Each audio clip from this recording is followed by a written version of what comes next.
السلام عليكم ورحمة الله. بسم الله الرحمن الرحيم. الحمد لله رب العالمين، والصلاة والسلام على أشرف المخلوقين وعلى آله وصحبه أجمعين، ما بعد. فقد قال الله سبحانه وتعالى في القرآن الكريم: يا أيها الذين آمنوا اتقوا الله وكونوا مع الصادقين.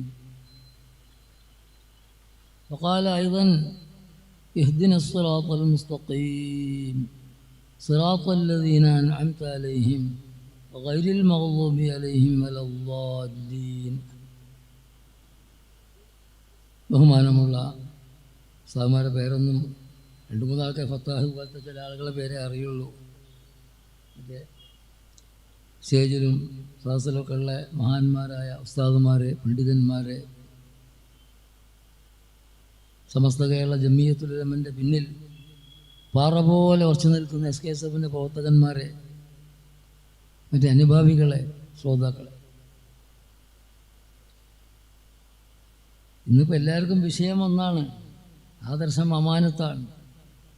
പറഞ്ഞു തന്നെ പിന്നെയും ചിലപ്പം ഇങ്ങനെ കേൾക്കുമ്പോൾ ഒരു മടുപ്പ് വന്നോ, എനിക്ക് സംശയം അങ്ങനെ മടുപ്പ് വന്നോ, ഉണ്ടാവില്ലല്ലേ? ഏതോ ആവട്ടെ, അല്ലാഹു സുബ്ഹാനഹു വ തആല നമ്മളെ ഈ സംഗമം നമ്മളെ നിയ്യത്തിൽ കുഴപ്പമുണ്ടാകാൻ പാടില്ല. ഇന്നമൽ അഅ്മാലു ബിന്നിയ്യാത്ത് എന്നല്ലേ, വേറൊരു ലക്ഷ്യം ഉണ്ടാകാൻ പാടില്ല. മാനാ റബ്ബേ, നിൻ്റെ ദീനുൽ ഇസ്ലാമിൻ്റെ യഥാർത്ഥ രൂപത്തിനെ ഇവിടെ വെളിവാക്കി അതിന് എതിരാളികളെയും എതിർപ്പുകളൊക്കെ തരണം ചെയ്ത് പ്രതിരോധിച്ചുകൊണ്ട് 100 കൊല്ലത്തോളം ഇവിടെ പ്രവർത്തിച്ച സമസ്ത, ആ സമസ്ത കേരള ജമിയത്തുൽ ഉലമയുടെ പിന്നിൽ അടിയുറച്ച് നിന്നുകൊണ്ട് പടച്ചവനെ നിൻ്റെ ദീനിന് വേണ്ടി എന്ന നിയ്യത്തല്ലാതെ വേറെ നമുക്കുണ്ടാകാൻ പാടില്ല. ദുന്യാവിൻ്റെ ഒന്നും ഉണ്ടാകാൻ പാടില്ല. ആരെങ്കിലും എതിർക്കാനോ കച്ചറുണ്ടാക്കാനോ കുലുമാനുണ്ടാക്കാനല്ല. നമ്മൾ നിയ്യത്തിന് അല്ലാഹു നന്നാക്കി തരുമാറാകട്ടെ. ആമീൻ. നിയ്യത്ത് വലിയ വിഷയ. അല്ലാഹു സുബ്ഹാനഹു വ തആല ആദം നബി അലൈഹിസ്സലാമിൻ്റെ കാലം മുതൽ ഖിയാമത്ത് നബി തങ്ങളുടെ കാലം വരെയുള്ള മുഴുവൻ അമ്പിയാക്കന്മാരുടെയും അവർക്കൊക്കെ നൽകിയ എന്താ? തൗഹീദാണ്. എല്ലാവർക്കും അറിയാലോ. അന വന്നബിയ്യൂന മിൻ ഖബ്ലി അഫ്ളലു മാ ഖുൽതു അന വന്നബിയ്യൂന മിൻ ഖബ്ലി ലാ ഇലാഹ ഇല്ലല്ലാഹ്. ഈ ലോകത്തിൻ്റെ സൃഷ്ടാവായ എല്ലാമായ അല്ലാഹു അല്ലാതെ ഇബാദത്തിന്, ആരാധനയ്ക്ക് അർഹനായി ഒരാളും ഒരു ശക്തിയും തന്നെ ഇല്ല എന്നുള്ളതാണ് തൗഹീദ്. ഈ തൗഹീദിൻ്റെ വിഷയത്തിൽ എല്ലാ അമ്പിയാക്കളും എല്ലാ അമ്പിയാ മുസ്ലികളും ഒരേ മാതിരിയാണ്. തൗഹീദിൽ മാറ്റമില്ല. പിന്നെ അതാത് കാലഘട്ടത്തിലെ ഓരോ കാലഘട്ടത്തിലെ നബിമാർക്കും ആ കാലഘട്ടത്തിനനുസരിച്ച് കൊണ്ട് അല്ലറ ചില്ലറ ഭേദഗതികൾ കർമ്മവീതിയിലൊക്കെ ഉണ്ടാകും. ഇത്രയേ ഉള്ളൂ. നമുക്കതൊന്നിപ്പോൾ നോക്കേണ്ടതില്ല. ബഹുമാനപ്പെട്ട മുഹമ്മദ് മുസ്തഫ സല്ലല്ലാഹു അലൈഹി വസല്ലം തങ്ങൾ അല്ലാഹുവിൻ്റെ പരിപൂർണമായ നിർദ്ദേശപ്രകാരം കൊണ്ടുവന്ന ഇസ്ലാം ദീൻ അത് തൗഹീദാണ്. അത് എത്തിച്ചെന്നത് മുഹമ്മദ് നബി എന്നുള്ള വ്യത്യാസമുള്ളൂ. ലാ ഇലാഹ ഇല്ലല്ലാഹ് മുഹമ്മദ് റസൂലുള്ളാഹ്. അത് കൊണ്ടുവന്നപ്പം തന്നെ എന്തൊക്കെ സംഭവിച്ചു? പിന്നെ നമ്മളതിന് ബേജാറാകണത് 40 വയസ്സ് വരെ അൽ അമീനായി അറിയപ്പെട്ടു. എല്ലാ അമ്പിയാക്കന്മാരും അൽ അമീൻ തന്നെയാണെങ്കിലും നബി തങ്ങൾ അതിൽ ഒന്നാമത്തെ ആളായതുകൊണ്ട് പേര് തന്നെ മുഹമ്മദ് എന്നാരും വിളിക്കില്ല, അൽ അമീൻ വരുന്നു എന്നാ പറയൽ. എല്ലാ അമ്പിയാക്കന്മാരും അങ്ങനെ തന്നെയാണ്. ജനനം മുതൽ നബുവത്ത് വരെയും, നബുവത്ത് മുതൽക്ക് പിന്നെ വഫാത്ത് വരെയും, അത് പിന്നെ പറയേണ്ടതില്ലല്ലോ. പാപ സുരക്ഷിതരാണ്. ഒരു ചെറിയ തെറ്റ് പോലും മറന്നുകൊണ്ടോ അല്ലാത്ത നിലക്കോ സംഭവിച്ചു പോവാതിരിക്കുന്ന തരത്തിലുള്ള ഒരു പ്രകൃതിയിലാണ്, ഒരു പ്രത്യേക പ്രകൃതിയിലാണ് അമ്പിയാക്കന്മാരെ അല്ലാഹു പടച്ചത്. എല്ലാ അമ്പിയാക്കന്മാരും കണക്കാണ്. അതിൽ എല്ലാവരെക്കാട്ടിയും ശക്തിയിലാണ് ബഹുമാനപ്പെട്ട നബി തങ്ങളുള്ളത്. അതുകൊണ്ട് പിന്നെ അബൂ സുഫിയാൻ ഇസ്ലാമിൽ റളിയല്ലാഹു അൻഹു ഇസ്ലാമിലേക്ക് വരുന്നതിന് മുമ്പ് ഉഹദിലും മറ്റ് ചില യുദ്ധങ്ങളിലൊക്കെ ശത്രുക്കളെ പക്ഷത്ത് നിന്നുകൊണ്ട് പോരാടിയ വലിയ ആളായിരുന്നു ആര്? അബൂ സുഫിയാൻ. അന്ന് റളിയല്ലാഹു അൻഹു ആയില്ല, മക്കം ഫതഹിനാണ് ഇസ്ലാമിലേക്ക് വന്നത്. അബൂ സുഫിയാൻ പിന്നീട് റളിയല്ലാഹു അൻഹു അങ്ങനെ റളിയല്ലാഹു ചെല്ലണ്ടിക്ക പിന്നെ വരുമ്പോഴേ അബൂ സുഫിയാൻ മുസ്ലിമാകുന്നതിൻ്റെ മുമ്പ്, ഇസ്ലാമിലേക്ക് വരുന്നതിന് മുമ്പ് ഷാമിലേക്ക് കച്ചവടത്തിന് പോയപ്പോൾ ഹിറഖൽ രാജാവ്, ഭാര്യയിലൊക്കെ ഉള്ള കഥ ചരിത്രമാണ്, എല്ലാവർക്കും അറിയാം. നമ്മൾ ഈ പറയുന്ന കാര്യമൊക്കെ കേട്ടുകേൾവി, വെറും കേട്ടുകേൾവി എന്നതൊക്കെ രേഖാമൂലം സ്ഥിരപ്പെട്ട കാര്യമാണ്. നമുക്ക് അനുമാനിച്ചിട്ടോ ഊഹിച്ചിട്ടൊന്നും പറയേണ്ടതില്ല. എല്ലാം വ്യക്തമായ രേഖപ്രകാരം സ്ഥിരപ്പെട്ടതാണ്. അപ്പോൾ കഠിനശത്രുവായിരുന്ന അബൂ സുഫിയാൻ എന്നവരോട് ഹിറഖൽ രാജാവ് ഒരു കത്തയച്ചിരുന്നു റസൂലുള്ളാഹി. ഇസ്ലാം എല്ലാ അമ്പിയാക്കം എല്ലാ നേതാക്കന്മാരും കത്തയച്ചിട്ടുണ്ട്. അതിൽ ഹിറഖൽ രാജാവ് ഒരു ചക്രവർത്തി, രാജാവ് മാത്രമല്ല, ഒരുപാട് രാജാക്കന്മാരെ മേൽ രാജാവും ചക്രവർത്തി എന്ന് പറയും. ചക്രം തിരിക്കുന്ന ആളെന്നർത്ഥം. വലിയ ചക്രവർത്തിയായിരുന്നു. ഹിറഖൽ രാജാവിൻ്റെ കൊട്ടാരത്തിലേക്ക് റസൂലുള്ളാഹിൻ്റെ കത്ത് കിട്ടിയ ശേഷം, ഹിറഖൽ രാജാവിന് കത്ത് കിട്ടിയ ശേഷം, ഇതെന്തിനാ ഞാൻ പറഞ്ഞത്? റസൂലുള്ളാഹിൻ്റെ മഅസൂമിയത്തിനെ പറ്റി പറയാൻ, എന്നിട്ട് വേണം ബാക്കിയുള്ളത് പറയാൻ. ഇത് വെറുതെ കഥ പറയാൻ നേരം തോന്നിപ്പോർത്തിട്ടോ. ഹിറഖൽ രാജാവ് എന്ത് ചെയ്തു എന്ന് പറഞ്ഞാൽ, മക്കയിൽ മുഹമ്മദ് എന്ന പേരിൽ നബി വന്നിട്ടുണ്ട്. ആ നബിയാണെന്ന് വാദിക്കുന്ന ആൾ തൗഹീദിലേക്ക്, ബിംബാരാധനകളൊക്കെ ഒഴിവാക്കണമെന്നും തൗഹീദിലേക്ക് വരണമെന്നും ഒക്കെ ഒരു കത്തയച്ചിട്ടുണ്ട്. അപ്പോൾ ആ ആളെപ്പറ്റി, നബിയാണെന്ന് വാദിക്കുന്ന നമ്മളെ നബിയെപ്പറ്റി ഒന്ന് കഠിന ശത്രുവിനോടാണ് ചോദിക്കുന്നത്. അബൂ സുഫിയാൻ പാർട്ടി അവിടെ കച്ചവടത്തിന് വന്നതാണ് സാധാരണ അറബികൾ. അതിൻ്റെ കൊട്ടാരത്തിലേക്ക് വിളിച്ചു. ഞാൻ ചുരുക്കി പറയാണ്, കഠിന ശത്രുവായിരുന്ന അബൂ സുഫിയാനോട് ഹിറഖൽ രാജാവ് ചോദിച്ചു, നിങ്ങളെ ഒരുപാട് ചോദ്യങ്ങളുണ്ട് ബുഖാരിയിലൊക്കെ വന്ന് തന്നെ, ആർക്കും സംശയമല്ല. ശംസുൽ ഉലമക്ക് ആ കാര്യം വളരെ ഒരുപാട് വട്ടം ശക്തിയായി ഇത് പറയാറുണ്ട് ക്ലാസ്സിലൊക്കെ. മുസ്ലിമിൻ്റെ ക്ലാസ്സിൻ്റെ ഓർമ്മ തന്നെ. ഒരു വിഷയം വരുമ്പോൾ അത് നേരെ അർത്ഥം വെച്ച് പോവുകയല്ല. അതിന് നേരെ മനസ്സിലാകണതും അതെല്ലാം വ്യക്തമായി ഒന്ന് വിവരിച്ചു കൊണ്ടൊരു ബാബു തുറന്നാൽ പിന്നെ അതിനൊരു പാടി ഇരുന്നിട്ടു. ഒരുപാട് ഉദാഹരണം പറയാൻ ഒന്നും കിടക്കുന്നില്ല. അതിന് ഹിറഖൽ രാജാവ് ചോദിച്ചു, അന്ന് റസൂലുള്ളാഹിൻ്റെ കഠിന വിരോധിയായിരുന്ന അബൂ സുഫിയാനോട് ചോദിച്ചു, പല ചോദ്യങ്ങൾ ചോദിച്ച കൂട്ടത്തിൽ, ഹൽ കുന്തും തത്തഹിമൂനഹു ബിൽ കദിബി ഖബ്ല അൻ യഖൂല മാ ഖാൽ. നബിയാണെന്ന് വാദിക്കുന്ന മുഹമ്മദ് എന്ന് സല്ലല്ലാഹു അലൈഹി വസല്ലം, ആ നബിയാണെന്ന് വാദിക്കുന്ന അദ്ദേഹം ഈ വാദം ഉന്നയിക്കുന്ന 40-ാം വയസ്സിലാണല്ലോ, ആ വാദം ഉന്നയിക്കുന്നതിന് മുമ്പ് ഹൽ കുന്തും തത്തഹിമൂനഹു ബിൽ കദിബി, അദ്ദേഹം കളവ് പറഞ്ഞോ എന്നല്ല ചോദിക്കുന്നത്, കളവാണെന്ന് നിങ്ങൾക്ക് സംശയം തോന്നത്തക്ക നിലയിലുള്ള വല്ല സംഭവം ഉണ്ടായിട്ടുണ്ടോ നിങ്ങൾക്ക് എന്ന് വെച്ചു. ആരാ ചോദിക്കുന്നത്? നബി തങ്ങളെ കഠിന വിരോധിയായിരുന്ന അബൂ സുഫിയാൻ പിന്നീട് റളിയല്ലാഹു അൻഹു വലിയ മഹാനായി മാറി. എന്താ മറുപടി? ഇല്ല, അങ്ങനത്തെ സംഭവം 40 കൊല്ലത്തിനിടയിൽ ഉണ്ടായിട്ടില്ല എന്ന്.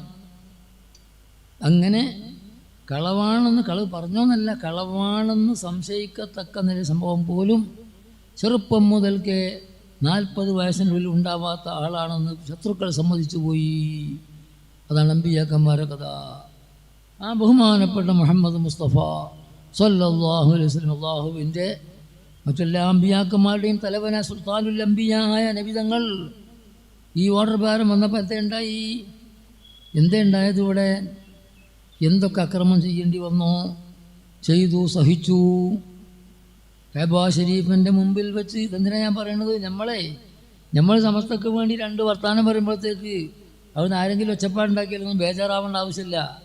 നമ്മൾ നബി ഏറ്റവും വലിയ ബേജാറില്ല, ബുദ്ധിമുട്ട് സഹിച്ചു, സന്തോഷത്തിൽ സഹിച്ചു. അത് മനസ്സിലാക്കാൻ വേണ്ടിയാണ്. എല്ലാവർക്കും അറിയുന്ന കാര്യം.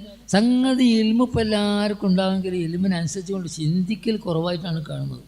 അപ്പോൾ നമുക്ക് കാര്യങ്ങളൊക്കെ വേണ്ട മനസ്സിലാക്കാനും ചിന്തിച്ചിട്ട് വേണ്ട പോലെ പാഠം ഉൾക്കൊണ്ട് ജീവിക്കാനും അള്ളാഹു നമുക്കെല്ലാം തൗഫീഖ് നൽകട്ടെ.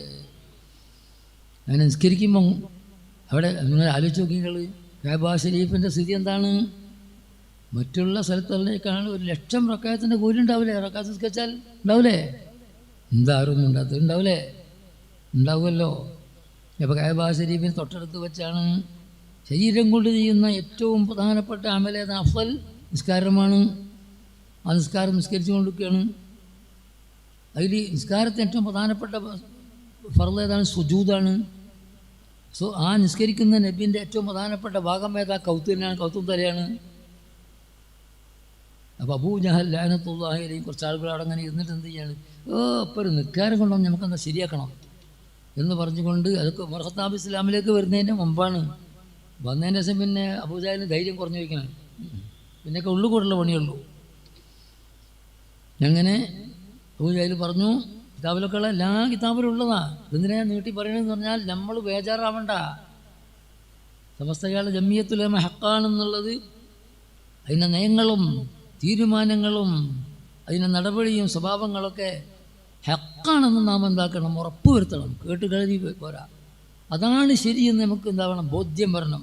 അങ്ങനെ ബോധ്യം വന്നു കഴിഞ്ഞാൽ എതിരാളികൾ ഏത് രൂപത്തിൽ നമ്മളെ എതിർക്കാൻ വന്നാലും സമ്പത്ത് ചെലവാക്കിയിട്ടോ അധികാരം ഉപയോഗിച്ചുകൊണ്ടോ, ഉസ്താദുമാരപ്പം ഒക്കെ പിരിച്ചുവിടുന്ന കാലമാണ്. വരി പോലെ കേൾക്കാഞ്ഞാൽ മുമ്പാടും സംഭവം.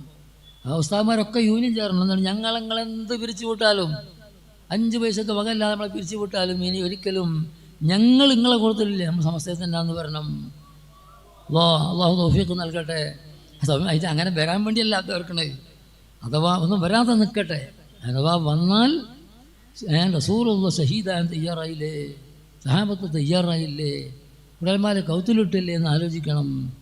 അതുപോലെ ത്വായിഫിൽ പോയിട്ട് കല്ലൻ ചോര പൊട്ടിച്ചില്ലേ, എന്താ കഥ? പിന്നെ നമുക്ക് എന്താ വിഷയമുള്ളത്? നമ്മൾ പാട്ട് പാടും, മദീന മദീന മദീന എന്നിങ്ങനെ പാട്ട് പാടുന്നതൊക്കെ മോശമെന്നല്ല. കേട്ടാ മദീന മദീന എന്നറിയുമ്പം എല്ലാവരും മോശമെന്ന് പറയല്ല. ആ മദീനയിലെ രാജകുമാരൻ നബി സല്ലല്ലാഹു അലൈഹി വസല്ലം തങ്ങളുടെ ആ നടപടികളും സ്വഭാവങ്ങളും എന്താണെന്ന് മനസ്സിലാക്കിയിട്ട്, അങ്ങനൊന്നും ആർക്കും ചെയ്യാൻ കഴിയില്ലെങ്കിലും നമ്മൾക്കൊണ്ടാകുന്ന മാതി റസൂലുള്ളാഹി ഇത്തിബാഅ് ചെയ്തുകൊണ്ട് ഉറച്ചു നിൽക്കാൻ തയ്യാറാണ്. അതിനാദ്യം എന്ത് വേണം? അതിനാണ് ഞാനിത് പറഞ്ഞു, എന്തൊക്കെ ത്യാഗം സഹിച്ചു പോരാ. പിന്നെ ഉമർ ഖത്താബ് ഇസ്ലാമിലേക്ക് എന്താ പോലെ പരസ്യ പരിപാടിയൊക്കെ നിന്ന് വയ്ക്കുന്നത്. സിദ്ദീഖുന്നവർ പിന്നെ ഉള്ളിലിങ്ങനെ നിൽക്കാന്നല്ല, പുറമൊന്നുമില്ലാതെ കളി കളിക്കൂലല്ലോ. മുമ്പിൽ സിദ്ദീഖുന്നവർ തന്നെ അങ്ങനെ പോയി നുബുവത്ത് കിട്ടി 41, 40, 41, അങ്ങനെ 13 കൊല്ലം മക്കയിൽ നിന്നോ. എന്നിട്ട് മോല് യോഗം ചേർന്നു. അബൂ ജഹലിൻ്റെ നേതൃത്വത്തിൽ ദാറുന്നതുവത്തിൽ യോഗം ചേർന്നു. എന്താ യോഗത്തിൻ്റെ അജണ്ട? എന്താ? ഇങ്ങനെ നമ്മളെ ബിംബത്തിനെ കുറ്റം പറയുന്ന ഒരു പുതിയ ഒരു സംവിധാനം ഇവിടെ കൊണ്ടുവന്നു, ഒരു ആശയം കൊണ്ടുവന്ന മുഹമ്മദിനെ എന്താ ഇപ്പം നമ്മൾ ചെയ്യുക? ഒരാൾ നമ്മൾ കൊല്ലുക. ഒരാൾ ഇപ്പം അങ്ങനെ ഒരാൾ പോയി കൊന്നാൽ അബൂ താലിബ് അടക്കമുള്ള ആളുകളൊക്കെ മറ്റേ വകുപ്പിൽ പരിപൂർണമായി ഇങ്ങോട്ട് വന്നില്ലെങ്കിൽ കുടുംബത്തിൻ്റെ ഗോത്ര മഹിമ എന്നൊക്കെ എല്ലാം പിടിച്ച് കൊന്നാളും. അതുകൊണ്ട് പറ്റൂല. എന്ത് വേണം? ഖുറൈശി ഗോത്രത്തിലുള്ള എല്ലാ അറിയപ്പെട്ട ഗോത്രത്തിലുള്ള ഓരോ ആളുകളെ, ഓരോ ഗോത്രത്തിലുമുള്ള ഓരോ ആളുകളെ തിരഞ്ഞെടുത്തുകൊണ്ട് നബിതങ്ങൾ മുഹമ്മദ് കിടക്കുന്ന ആ താമസിക്കുന്ന വീട് കണ്ടില്ലേ? മക്കത്ത് പോയിട്ട് കണ്ടിട്ടുണ്ടാവുമല്ലോ അല്ലേ? അതൊക്കെ നന്നാക്കി തന്നേ ഉള്ളൂ, വീട് തന്നെ. അങ്ങനെ അതിൻ്റെ ചുറ്റുഭാഗത്ത് ഒന്നായിട്ട് ഇങ്ങനെ വലയം ചെയ്തുകൊണ്ട് നിൽക്കുക. എല്ലാവരുടെ കയ്യിലും എന്ത് വേണം? വാള് വേണം. അങ്ങനെ കൊല്ലപ്പെട്ട് കഴിഞ്ഞാൽ പിന്നെ ഏതെങ്കിലും ഒരാളല്ലാത്തത് കൊണ്ട് ഒന്നും ചെയ്യൂലല്ലോ. അങ്ങനെയാണ് തീരുമാനിച്ചത്. പക്ഷേ അള്ളി റസൂലൊത്ത അബൂജാഹിൽ പുറത്താവുന്നു ഓർക്കറിയില്ലല്ലോ. ഇത് അള്ളി റസൂൽ ഒത്ത കളിയല്ലേ. അങ്ങനെ അവിടുന്ന് എന്തായി? മണ്ണ് വാരി എറിഞ്ഞു. നബിതങ്ങൾ അറിയാതെ പോയി. അപ്പോൾ 13 കൊല്ലം മക്കയിൽ താമസിച്ചു. എന്നിട്ട് അവിടുന്ന് എന്താക്കി? താമസിച്ചു മദീനയിലേക്ക് പോവാണ്. ബാങ്ക് കൊടുക്കാൻ മഗ്‌രിബോ ബാങ്ക് കൊടുക്കുന്നത് കാണിക്കുന്ന ചുവട്ടിലിങ്ങനെ 6:18 അല്ലാ 13 കഴിയണ്ടേ? 45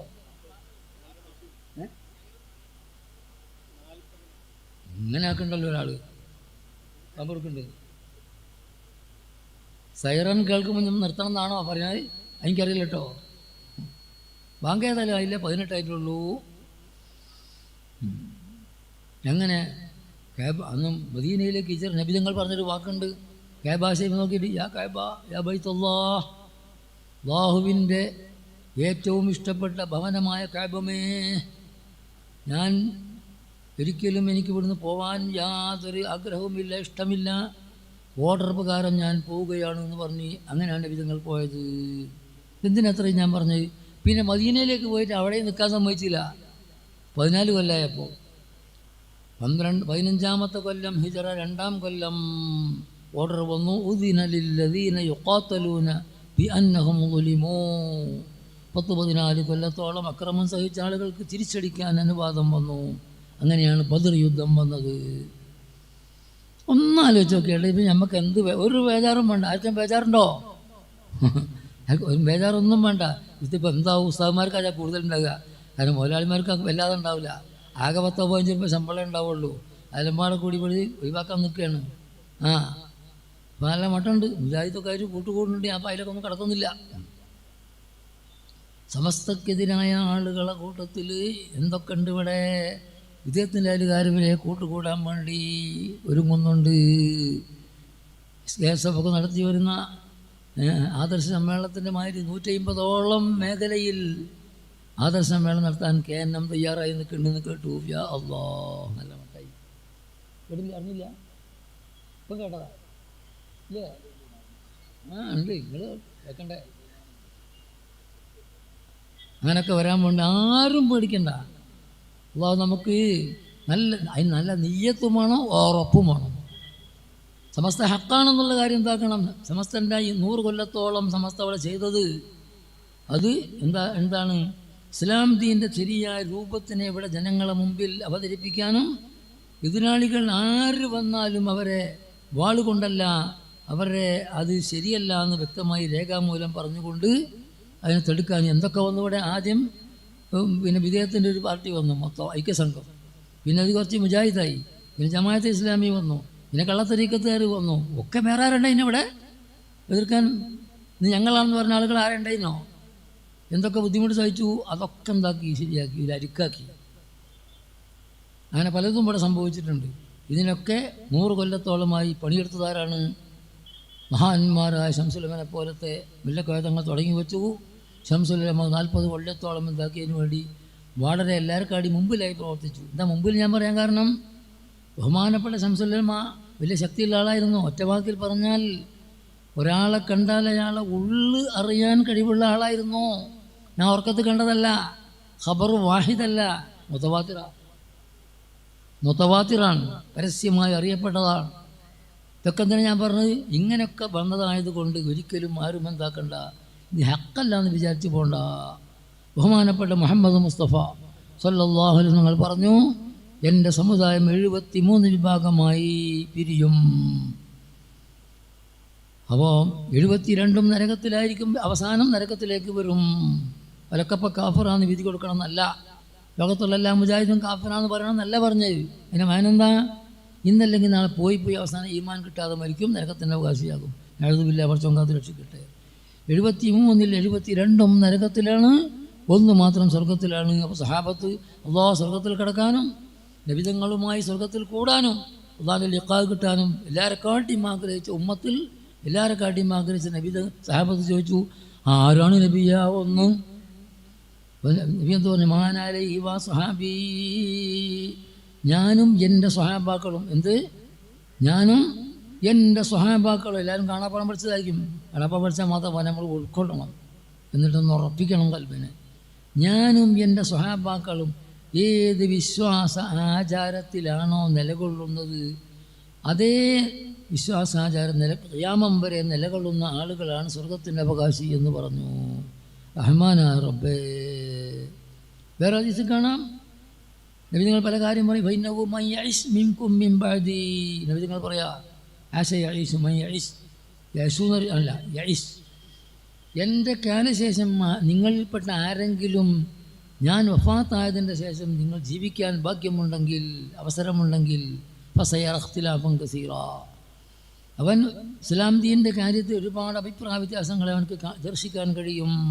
അങ്ങനെ വരുമ്പോൾ എന്താക്കണമെന്ന് പറഞ്ഞു കൊടുക്കുകയാണ്. അങ്ങനെ വരുമ്പോൾ ഫഅലൈക്കും ബി സുന്നത്തി സുന്നത്തിൽ ഖുലഫാഇ റാഷിദീൻ അൽ മഹ്ദിയീൻ. എൻ്റെ ചര്യ മാത്രം പോരാ. എന്തുകൊണ്ട്? നബി തങ്ങളുടെ ചര്യ മാത്രം പോരാ. അതിന് കാരണം കുറവുണ്ടായിട്ടല്ല. നബി തങ്ങളുടെ വാക്കിൽ പലജാതി അർത്ഥങ്ങളുണ്ടാകും, പ്രവൃത്തിയിൽ പലജാതി അർത്ഥങ്ങളുണ്ടാകും. അതിൽ വേണ്ടാത്ത അർത്ഥം വെക്കുന്നവരാണ് വിദേഹത്തിൻ്റെ അയലുകാർ. അപ്പം അങ്ങനെ വരുമ്പോൾ നിങ്ങൾ എന്താക്കണം? എൻ്റെ വാക്കിനും, നബി തങ്ങളുടെ ആശയമാണ്, എൻ്റെ വാക്കിനും എൻ്റെ പ്രവൃത്തിക്കും എൻ്റെ അംഗീകാരത്തിനും പലയാതി അർത്ഥം കൊടുത്തുകൊണ്ട് പല പാർട്ടികൾ ഈ ലോകത്ത് വരുമ്പോൾ നേരങ്ങൾ എന്താക്കണം, എൻ്റെ വാക്കിൻ്റെ യഥാർത്ഥ ഉദ്ദേശം എന്താണ്, എൻ്റെ പ്രവർത്തനത്തിൻ്റെ യഥാർത്ഥ ലക്ഷ്യം എന്താണ്, ഞാൻ വല്ലതും അംഗീകരിച്ച് പോയിട്ടുണ്ടെങ്കിൽ അതിൻ്റെ മിണ്ടാതൊക്കെ വിധങ്ങളെ മുമ്പിൽ വെച്ച് ആരെങ്കിലും ഒന്നും ചെയ്തിട്ടാണെങ്കിൽ ഒന്നും മിണ്ടാഞ്ഞാൽ അംഗീകരിച്ചു എന്നർത്ഥമല്ലേ ഖുറാർ. ഇങ്ങനെ എൻ്റെ വാക്കിലോ പ്രവൃത്തിയിലോ എൻ്റെ അംഗീകാരത്തിലോ ശരിയല്ലാത്തൊരർത്ഥം പലരും കൊടുത്തുകൊണ്ടാണ് എന്തുണ്ടാകുന്നത്, ഇവിടെ വിധേയത്വം ഉണ്ടാകുന്നത്. അതങ്ങനെ വരുമ്പം ഏതർത്ഥമാണ് കൊടുക്കേണ്ടത് എന്ന് എൻ്റെ സ്വഹാബത്ത്, പരിശുദ്ധാത്മാക്കളായ സ്വഹാബത്ത്, നിങ്ങൾ പറഞ്ഞല്ലോ, അവരെ സുന്നത്തിനെ സ്വഹാബത്തിന് ചര്യ, സ്വഹാബത്ത് കൊടുക്കുന്ന അർത്ഥം നിങ്ങൾ എടുക്കണം. അങ്ങനെ മാത്രമല്ല, അള്ളു അലിഹാബിൻ നവാജിദി, നിങ്ങൾ വിട്ടുപോകരുത്, അണപ്പല്ല് കൊണ്ട് കടിച്ചു പിടിക്കണം. വിടുത്താൻ പലരും നോക്കും, പിടുത്തം വിടരുത് നബി തങ്ങൾ പറഞ്ഞു. ഖുർആനിലും പറഞ്ഞു, സാബിഖൂനൽ അവ്വലൂന മിനൽ മുഹാജിരീന വൽ അൻസാർ വല്ലദീന തബഉഹും ബിഇഹ്സാൻ റളിയല്ലാഹു അൻഹും. ഇങ്ങനെയുള്ള പരിശുദ്ധാത്മാക്കളാണെന്ന് ലോകം സംവദിച്ച മുഹമ്മദുർ റസൂലുള്ളാഹി വല്ലദീന മഅഹു അശിദ്ദാഉ അലൽ കുഫാരി എന്നൊക്കെ പറഞ്ഞല്ലോ. സഹാബത്തിൻ്റെ എത്ര മദ്ഹാണ് ഖുർആൻ പറഞ്ഞത്. സഹാബത്തിനെ തൊട്ടും ഖിയാമത്ത് നാളെ അവരെ പിന്തുടർന്നു പോകുന്നത് റളിയല്ലാഹു എന്നൊന്നും പറഞ്ഞില്ല, ഖുർആനിൽ പറയാൻ സമയമില്ല. ഇങ്ങനെയുള്ള പരിശുദ്ധാത്മാക്കളാകുന്ന സഹാബത്ത്, ആ സഹാബത്ത് നബി തങ്ങളുടെ വാക്കിൽ എന്തർത്ഥം മനസ്സിലാക്കി, പ്രവൃത്തിയിൽ നിന്ന് എന്ത് ലക്ഷ്യം മനസ്സിലാക്കി, ഉദ്ദേശ ലക്ഷ്യം മനസ്സിലാക്കി, അതേമാതിരി അംഗീകാരത്തിൽ നിന്നും അത് നിങ്ങൾ മുറുകെ പിടിക്കണം. അങ്ങനെ മുറുകെ പിടിച്ചവരെ പേരാണ് ജമാഅത്ത്. നമ്മൾ അഹ്ലു സുന്നത്തി വൽ ജമാ. സുന്നത്ത് നബിചര്യ, നബിൻ്റെ വാക്ക് പ്രവൃത്തി അംഗീകാര സുന്നത്ത്. അതിൽ പല അർത്ഥം കൊടുക്കാൻ വരും, നല്ലതല്ലാത്ത അർത്ഥം കൊടുക്കാൻ പറ്റുന്ന ഇത് നോക്കിയിട്ട് തൻ്റെ ആവശ്യത്തിന് വേണ്ടി ഇംഗിതത്തിനൊത്തുകൊണ്ട് അർത്ഥം കൊടുത്തവരാണ് മറ്റൊരു വിധേയത്തുണ്ടായത്. റസൂലുള്ളാഹിന്റെ കാലത്താണ് വിധേയത്തുണ്ടായത്. അറിയോ? എല്ലാവർക്കും അറിയില്ലേ? ആർക്കാൻ പറയാൻ കഴിയുമോ? നബിതങ്ങളെ കാലത്ത് വിധേയത്ത് തുടങ്ങി. ബഹുമാനപ്പെട്ട നബി സല്ലല്ലാഹു അലൈഹി വസല്ലം തങ്ങൾ ഒരു യുദ്ധത്തിൽ ഗനീമത്ത് സത്യമ്പാടും കിട്ടിയപ്പോൾ പലർക്കും പല രൂപത്തിലായി, എല്ലാവർക്കും ഒരേ നിലയിലല്ലാതെ, പലർക്കും ഒരേ നിലയിലില്ലാതെ കൊടുത്തപ്പോൾ ഒരാൾക്ക് 5 ഒട്ടകം, ഒരാൾക്ക് 10 ഒട്ടകം, ഒരാൾക്ക് 1 ഒട്ടകം എന്ന് പറഞ്ഞ മാതിരി 50 ഒട്ടകം കിട്ടിപ്പോയിരുന്നു ആ യുദ്ധത്തിൽ. അപ്പോൾ അവിടെ നിന്നൊരു അയറാബി, ഉൾനാടൻ ഗ്രാമീണനായ ഒരു അയറാബി വന്നിട്ട് പറഞ്ഞു, എഴുതില്ല മുഹമ്മദ് നബി തങ്ങളോട്, യാ റബ്ബി, അതിനകത്തെന്നാ നിങ്ങൾ നീതി ചെയ്യൂ മുഹമ്മദ് സല്ലല്ലാഹു അലൈഹി വസല്ലം, ഇതിനകത്തെന്നാ ചെയ്തത് അനീതിയാണ് എന്ന് പറഞ്ഞു. അവിടെ ശംസുൽ ക്ലാസ് എടുക്കുമ്പോൾ പറയും, നിങ്ങൾ നീതി ചെയ്യൂ എന്ന് പറയുമ്പോൾ ഇയാൾ പറയാൻ കാരണം ഇയാളെ മനസ്സിലെന്താ ഉള്ളത്? നബി തങ്ങൾ സാധാരണ മനുഷ്യനാണെന്നാ. നീതിയും അനീതിയും വരാൻ പറ്റുന്ന ആളാണെന്ന് അയാൾക്ക് മനസ്സിൽ എത്തിക്കാതുണ്ടായിട്ടാണ് ഇത് അനീതി, അല്ല ഞാൻ വരൂലല്ലോ. ഇവയൊക്കെ നല്ലോണം മനസ്സിലാക്കി സിദ്ദീഖിന്നവരെ മാതിരി, ഖത്താബിൻ്റെ മാതിരി, അലിയാ തങ്ങളൊക്കെ മാതിരി, ഉസ്മാനെ മാതിരി നബി തങ്ങളെ വേണ്ട പോലെ മനസ്സിലാക്കിയാൽ എന്താണ്ടാക്കുക? നബി തങ്ങൾ സാധാരണ മനുഷ്യനല്ല. നീതിയേ വരികയുള്ളൂ, അനീതി വരികയില്ല. നീതിയും അനീതിയും വരാൻ പറ്റുന്ന ആൾ, ഇതിനകത്ത് സാധാരണ മനുഷ്യൻ. നമ്മളൊക്കെ നീതി അനീതിയും ഒന്നുകൂടെ വരാമല്ലോ. യഅ്ദിൽ യാ മുഹമ്മദ്, മുഹമ്മദ് നിങ്ങൾ നീതി ചെയ്യൂ, നിങ്ങൾ കൊടുത്തതെന്തല്ല, ശരിയല്ല, അനീതിയാണ്. പിന്നെ മറുപടി എന്താ? ഇല്ലമ്മ, വല്ലാത്ത വാക്കാണ്. ഇല്ലമ്മ അഅ്ദിൽ ഫമൻ യഅ്ദിൽ. നീതി ലോകത്ത് പഠിപ്പിക്കാൻ വേണ്ടി അല്ലാഹു 124,000 വരുന്ന അമ്പിയാക്കളെ അയച്ചിട്ട്, ആ അമ്പിയാക്കന്മാർ സുൽത്താനായ ഞാൻ, അവരെ മുമ്പിൽ നിൽക്കുന്ന ഞാൻ, അവർക്ക് നേതൃത്വം വഹിക്കുന്ന ഞാൻ നീതി ചെയ്യുന്നില്ലെങ്കിൽ ഫമൻ യഅ്ദിൽ, ആരാണ് മോനെ എടോ ഈ ലോകത്ത് പിന്നെ നീതി ചെയ്യാനുള്ളത്? നീതി ലോകത്തില്ലാതാവൂലേ? ഖത്താബിന് അപ്പം തന്നെ വൈബ്രേഷൻ വരുന്നുണ്ട്. നബിയെ ഒന്ന് സമ്മതപ്പം തലവെട്ടാന്ന്. നബി നിങ്ങൾ വേണ്ട, ഒരിക്കലും വെട്ടണ്ട. ഇവൻ്റെ പിന്നിൽ നിന്ന് ഒരുപാട് ആളുകൾ വരാൻ പോകുന്നുണ്ട്. അവരൊക്കെ ഖുർആൻ ഇങ്ങനെ ഓതും. നാവിലെ ഖുർആനുള്ളൂ, കൽബിൽ കറങ്ങണില്ല. താടിയും തലയൊക്കെടുങ്ങളൊക്കെ പാക്ക് ഉണ്ടാകും, ഉള്ളിലൊരു വസ്തുവില്ല. അങ്ങനത്തെ ആൾ വരാൻ പോകുന്നുണ്ട്. ആ പരമ്പരയിലാണ് മുഹമ്മദ് ബിൻ അബ്ദുൽ വഹാബ് ജനിച്ചത് എന്ന് പിൽക്കാലത്തുള്ള മഹാന്മാരൊക്കെ പെടുത്തിയിരിക്കുന്നു. അപ്പോൾ റസൂലുള്ളാഹിൻ്റെ കാലത്ത് ബിദ്അത്തിൻ്റെ തുടക്കം അവിടെ നിന്നാണ്. അവ ലോകത്തുള്ള സുന്നി മുജാഹിദാൽ, ജമാഅത്താൽ, തബ്ലീഗാൽ ആരാണെങ്കിലും അവരുടെ ആശയത്തിൻ്റെ അടിത്തറ എന്താ? നബിതങ്ങൾ സാധാരണ മനുഷ്യനാണ്, തെറ്റും വരാം ശരിയും വരാം. വെളിയങ്കോട്ട് ഉമർ മൗലവി മുജാഹിദ് നേതാവില്ലായിരുന്നോ? ഒരു ഖാദിൻ്റെ നാട്ടിൽ എന്താ പറഞ്ഞ്, മക്കത്തെ ഉമർ തറാവി 20 ആക്കിയെങ്കിൽ 30 20 എന്നുള്ളത് വെളിയങ്കോട്ട് ഉമർ 8 ആക്കി എന്ന് പറഞ്ഞ ആളാണ്. അയാളെന്ത് പറഞ്ഞു എന്ന് പറഞ്ഞാൽ, അല്ലാഹു സുബ്ഹാനഹു വ തആല കൽപ്പനക്ക് പരിപൂർണമായി വഴിപ്പെട്ട ഒരാളും അല്ലാഹുവിൻ്റെ മഖ്ലൂഖാത്തിലില്ല. അത് 1-ാം നമ്പർ മുഹമ്മദ് നബിയും പരിപൂർണമായി വഴിപ്പെട്ടിട്ടില്ല. പുസ്തകത്തിൽ എഴുതാ അൽമനാറിൽ എഴുതി അൽമനാറിലല്ലോ ഫിൽസഫിയില്ല എഴുതി. എടെന്താ പറഞ്ഞ്, തെളിവെന്താ പറഞ്ഞ്? നബിതങ്ങൾ പറഞ്ഞു, യാ അയ്യുഹന്നാസ് തൂബൂ ഇലല്ലാഹ്, എൻ്റെ ഉമ്മത്തികളാകുന്ന ജനങ്ങളെ, നിങ്ങൾ അല്ലാഹുവിലേക്ക് തൗബ ചെയ്ത് മടങ്ങൂ. ഞാനൊരു ദിവസം 100 വട്ടം തൗബയും ഇസ്തിഗ്ഫാറും ചെയ്യുന്നുണ്ട്, അതുകൊണ്ട് നിങ്ങളും ചെയ്യണം എന്ന് പറഞ്ഞു. അതിന് ചെങ്ങായി മനസ്സിലാക്കി, അന്തല്ലാത്തവൻ കുറച്ചും കാത്തു രക്ഷിക്കട്ടെ. എന്താ മനസ്സിലാക്കി? ഇസ്തിഗ്ഫാർ പൊറുക്കല്ലത്താണെങ്കിൽ തെറ്റ് വേണ്ടേ? അവനത് അറിയില്ല, അതൊക്കെ സംഗതി അറിയില്ല. ഒരു 100 തെറ്റെങ്കിലും മുഹമ്മദ് നബി ചെയ്യുന്നുണ്ടെന്ന് പറഞ്ഞ എഴുതിയവനാണ് അവൻ.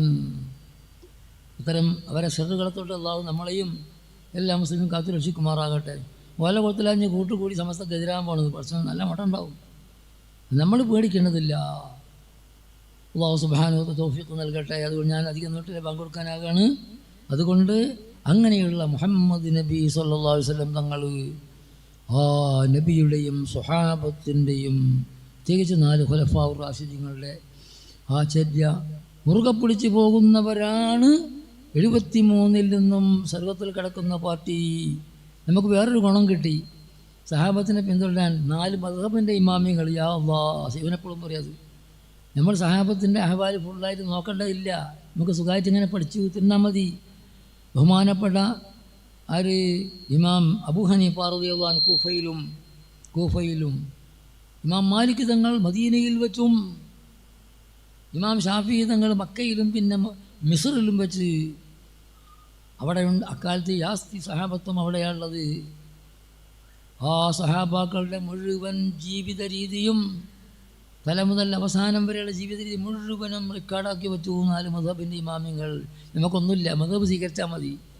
4 മദ്ഹബിൻ്റെ ഇമാമിങ്ങൾ ശ്രദ്ധയിൽപ്പെടാത്ത ഒരു സഹാബി പോലും ലോകത്തില്ല എന്ന് പിൽക്കാലത്ത് പറഞ്ഞു. നമ്മൾ മനസ്സിലാക്കേണ്ടതാണ്. പിന്നെ ഹംബലി ഇമാമിന് എന്തിൻ്റെ ആവശ്യം വന്നില്ല, ഗവേഷണത്തിൻ്റെ ആവശ്യമേ വന്നിട്ടുള്ളൂ. സഹാബത്തിൻ്റെ അഹ്വാലുകളൊക്കെ അവരൊക്കെ എന്താക്കി സ്ഥിരീകരിച്ചപ്പോൾ ഇമാം ഷാഫി തങ്ങളോട് പരിപൂർണമായി എന്ത് വിഷയത്തിൽ, സ്വഹാബത്തിൻ്റെ അഹ്വാലുകൾ ക്രോഡീകരിക്കുന്ന വിഷയത്തിൽ കൂടുതൽ മെനക്കെടേണ്ടി വന്നില്ല. ഗവേഷണത്തിൽ കുറഞ്ഞ വ്യത്യാസം ഉണ്ടെന്നുള്ളൂ. അങ്ങനെ 4 മദ്ഹബായതാണ്.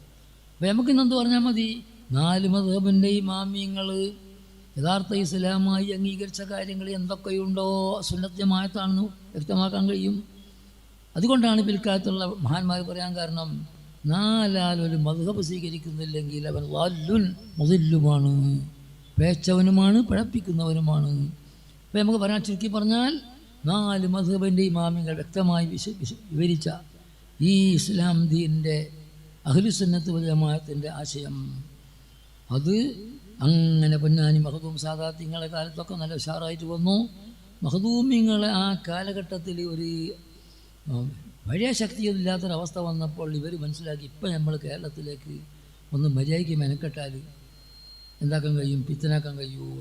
അങ്ങനെ ഐക്യസംഘം ഉണ്ടാക്കി. അങ്ങനെയാണ് ഇവിടെ തുടങ്ങിയത്. അങ്ങനെ വന്നപ്പോൾ റസൂലുള്ളാഹിൻ്റെയും സഹാബത്തിൻ്റെ നടപടിയാണെന്ന് 4 മദ്ഹബിൻ്റെ ഇമാമികൾ വ്യക്തമായി രേഖപ്പെടുത്തിയ പൊന്നാനി മഖ്ദൂം സാദാത്തിങ്ങളൊക്കെ തന്നെ അമ്പർന്നങ്ങളൊക്കെ വ്യക്തമായി അംഗീകരിച്ചു പോകുന്ന ആ കാര്യങ്ങൾ സമസ്ത വേറൊന്നും ഉണ്ടാക്കിയില്ല. അതിന് കോട്ടം വരുത്താനുള്ള, അതിനെ നശിപ്പിക്കാൻ വേണ്ടിയുള്ള, നിർവീര്യമാക്കാൻ ശ്രമം മറ്റുള്ള നടത്തിയപ്പോൾ അത് ഞങ്ങൾ അനുവദിക്കുകയില്ല. ആ സഹാബത്തിൻ്റെ ജീവിത രീതി കൃത്യമായി ഇവിടെ അവതരിപ്പിച്ചുകൊണ്ട് ഖിയാമത്ത് നാൾ വരെ ഇവിടെ എന്താക്കണം, ജനങ്ങളുടെ മുമ്പിൽ അത് രേഖാമൂലം അവതരിച്ച് ജനങ്ങളെ ഉത്ബുദ്ധരാക്കേണ്ടതുണ്ട്. എതിരാളികൾ തടയേണ്ടതെന്ന് മനസ്സിലാക്കി സമസ്ത ഉണ്ടാക്കിയത് എല്ലാവർക്കും ചെയ്യും. ഇങ്ങനെയുള്ള ഈ സമസ്ത ഹക്കാണ് നമുക്ക് ബോധ്യമുള്ള ബഹുമാനപ്പെട്ട ശംസുൽ ആരായിരുന്നു ഞാൻ പറഞ്ഞല്ലോ, എല്ലാവർക്കും അറിയാം. 50 കൊല്ലം മുമ്പ് 200 മൊയ്ലിയാന്മാർ ഇങ്ങനെ ജാമ്യയിൽ വരുമ്പോൾ അവിടെ പഠിക്കുന്ന താലിബീങ്ങൾ ഒരാളെ നോക്കി എന്ത് പറഞ്ഞു, എടോ എൻ്റെ മനസ്സിൽ ഞാൻ കൽബിൽ ഈമാൻ കാണുന്നില്ല എന്ന് പറഞ്ഞു.